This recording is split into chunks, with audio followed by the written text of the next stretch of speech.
Hello student, ये video मैं उन स्टूडेंट्स के लिए बना रहा हूँ जो आने वाले टाइम में डॉक्टर बनने वाले हैं और साथ ही साथ अभी आप लोगों ने 12th का एग्जाम दिया है और नीट का एग्जाम भी आपने दिया होगा। बहुत अच्छा स्कोर आया है आपका और अगर स्कोर अच्छा आया है तो आप एमबीबीएस के लिए भी जा सकते हैं और वेटनरी के लिए भी जा सकते हैं। दो ऑप्शंस अवेलेबल है आपके पास में। अब देखिए, इसके अंदर जो डॉग लवर्स हैं या फिर अपन बोल सकते हैं जो एनिमल लवर्स हैं, इसमें सारे एनिमल्स कवर होते हैं, वो लोग इस वेटनरी वाले ऑप्शन को चूज कर सकते हैं। बहुत अच्छा ऑप्शन है, इसमें बहुत अच्छी अच्छी कैरियर अपॉर्चुनिटीज मिलेगी, बहुत अच्छा पैकेज मिलेगा और फ्यूचर ग्रोथ बहुत अच्छा है इसके अंदर। अभी अपन लोग डिस्कस करने वाले हैं veterinary, what is veterinary doctor, veterinary doctor क्या करता है, कैरियर अपॉर्चुनिटीज क्या क्या मिलेंगी इसमें, सैलरी क्या मिलेगा इसके अंदर, इंडिया में क्या सैलरी है और अब्रॉड में क्या सैलरी मिलेगा आपको, गवर्नमेंट कॉलेजेस क्या चार्ज करते हैं फीस, प्राइवेट कॉलेज क्या चार्ज करते हैं, पूरा डिटेल में डिस्कस करेंगे। कहां एडमिशन लेना चाहिए, कितनी फीस पे लेना चाहिए, स्कॉलरशिप कितना मिलेगा, कम से कम बजट में कौन सा कॉलेज मिलेगा, इसको अपन बिल्कुल डिटेल में डिस्कस करने वाले हैं। चलो शुरू करते हैं। अब देखिए, एक वेटनरी डॉक्टर करता है क्या, what the veterinary doctor will do. तो वेटनरी डॉक्टर बहुत सारे काम करता है। डायग्नोस्टिक का काम है, उसका ट्रीटमेंट का काम है, सर्जरी का काम है, प्रिवेंशन क्योर का काम है, इमरजेंसी केयर के लिए आपका जो एनिमल वेलफेयर हो गया, क्लाइंट एजुकेशन हो गया, ये सारे काम वो करता है। जैसे अगर अपन डायग्नोस्टिक की बात करें तो एनिमल्स का एग्जामिनेशन करना है, उसका एक्सरे करना है, ब्लड टेस्ट करना है, उसमें वो काम करेगा। अगर मैं ट्रीटमेंट की बात करता हूँ तो यहाँ पे वो मेडिसिन वगैरह जो देगा वो देगा आपको, प्रोवाइड वैक्सीनेशन, वो बहुत इंपॉर्टेंट है क्योंकि वैक्सीनेशन वगैरह अपन देखते हैं डॉग्स वगैरह को रेगुलर बेसिस पे अपने को देना पड़ता है। सर्जरीज हो गई, जैसे रूटीन सर्जरीज, कॉम्प्लेक्स सर्जरीज, ये सारे काम वो करेगा। उसके अंदर प्रिवेंटिंग क्योर, वैक्सीनेशन वगैरह हो गया।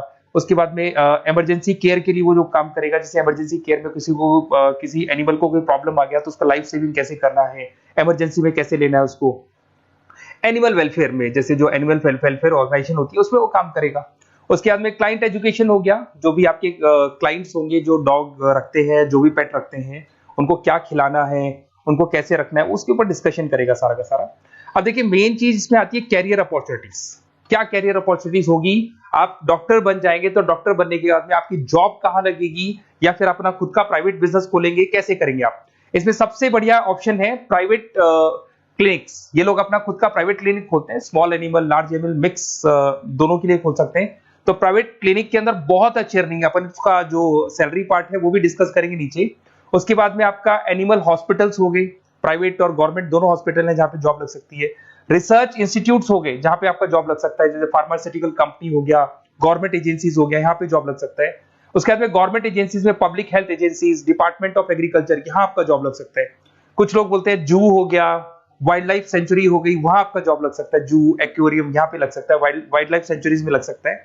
उसके अलावा फूड प्रोडक्शन इंडस्ट्रीज हो गई, जैसे लाइफ स्टॉक प्रोडक्शन हो गया, जैसे कोई मुर्गियों का बिजनेस करता है या मुर्गियों का फार्म है, वहां पे जॉब लग सकता है आपका। एनिमल वेलफेयर एडवाइस के लिए जॉब लग सकता है आपका।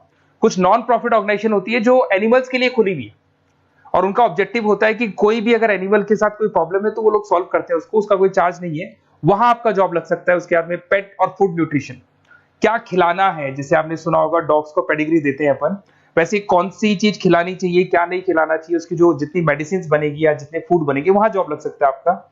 उसके अलावा आपका स्कूल्स एंड कॉलेजेस में आपका जॉब लग सकता है एज अ फैकल्टी। पढ़ने के बाद में अगर आपका इंटरेस्ट है फैकल्टी बनने का तो वहां आपका जॉब लग सकता है। कंसल्टेंसी फर्म्स हो गया, animal health consultancy, food safety consultancy, यहाँ आपका जॉब लग सकता है। देखो ये सारे ऑप्शन है। उसके अलावा सैलरी पैकेज देखो, अभी मैं जो सैलरी पैकेज की बात कर रहा हूँ, इंडिया की बात कर रहा हूँ, अपना जो होम कंट्री इंडिया इसकी बात कर रहा हूँ। फिर अपन सैलरी पैकेज की बात करेंगे, वो अब्रॉड की बात करेंगे।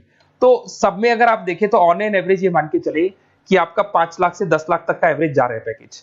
अगर प्राइवेट क्लिनिक भी आप खोलते हैं, गवर्नमेंट सर्विस भी करते हैं ना, तो आप ये मान के चले कि आपका पैकेज 5 से 10 के बीच में जाएगा। उसके बाद रिसर्च इंस्टीट्यूट में भी यही मिलेगा आपको। जूस वगैरह के अंदर आपका यही 5 से 10 लाख के बीच में मिलेगा। फूड प्रोडक्शन इंडस्ट्रीज है, नॉन प्रॉफिट ऑर्गेनाइजेशन है, तो ऑन एन एवरेज ये मान के चलो 5 लाख टू 10 लाख। तो एज अ फ्रेशर आपको एक्सपीरियंस हो जाएगा तो पैकेज बढ़ जाएगा। कंसल्टेंसी फर्म से यहाँ लग सकते हैं। बट अगर आप अब्रॉड का प्लान कर रहे हो ना, तो अब्रॉड के अंदर तो ये मान के चलो कि आपका जो सैलरी है उसके अंदर बहुत जबरदस्त मल्टीपल इंक्रीमेंट होने वाला है।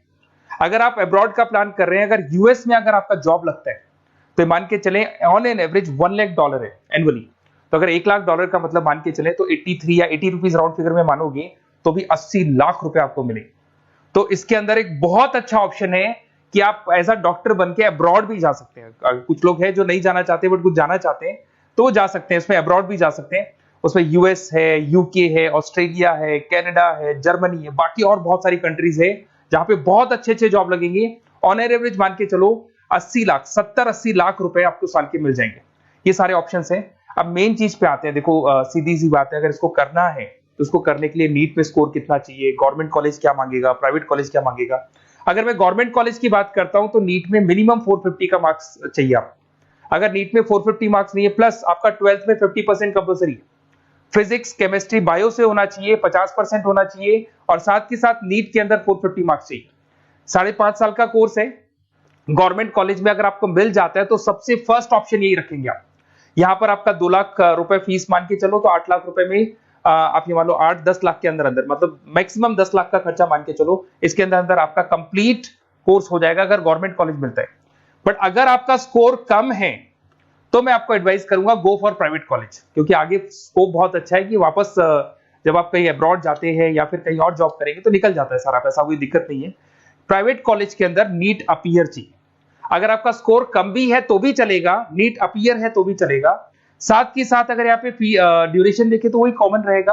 बट प्राइवेट कॉलेज में फीस बहुत हाई है। देखो आप 5.5 से लेके 7 लाख पर एनम मान के चलो तो पूरी फीस मान लो कम से कम 30-35 लाख के आसपास फीस बैठती है आपकी। अब इसमें हॉस्टल भी इंक्लूड नहीं है, हॉस्टल का अलग से चार्जेस लगने वाला है आपका। अब मैं जो आपको बताने वाला हूं उसको ध्यान से सुनना। प्राइवेट कॉलेज में बहुत सारे कॉलेजेस हैं जो लोग स्कॉलरशिप पे एडमिशन लेते हैं, बच्चों को पता ही नहीं उन कॉलेज के बारे में। वहां पर हॉस्टल भी इंक्लूड हो जाएगा, स्कॉलरशिप भी मिल जाएगा, और बहुत मिनिमम फीस में आपका एडमिशन हो जाएगा। इतना फीस आपका लगेगा ही नहीं, आप ये मान के चलो। तो उन सारे कॉलेजेस का अपन डिटेल में डिस्कस करेंगे। मेरा नंबर आप लोग के पास है, इस पे जैसे आप कॉल करेंगे तो या तो मैं रिसीव कर लूंगा, अगर मैं रिसीव नहीं करूं तो आप मेरे को मैसेज डाल के छोड़ना, मैं हाथों हाथ डिटेल, मेरे जो डिटेल काउंसलर्स हैं उनसे मैं बात करा दूंगा, वो आपको डिटेल में सारा डिस्कस करेंगे। Okay, best of luck. कोई प्रॉब्लम हो, ये नंबर है मेरा, इस पे कॉल कर सकते हैं। Okay, best of luck.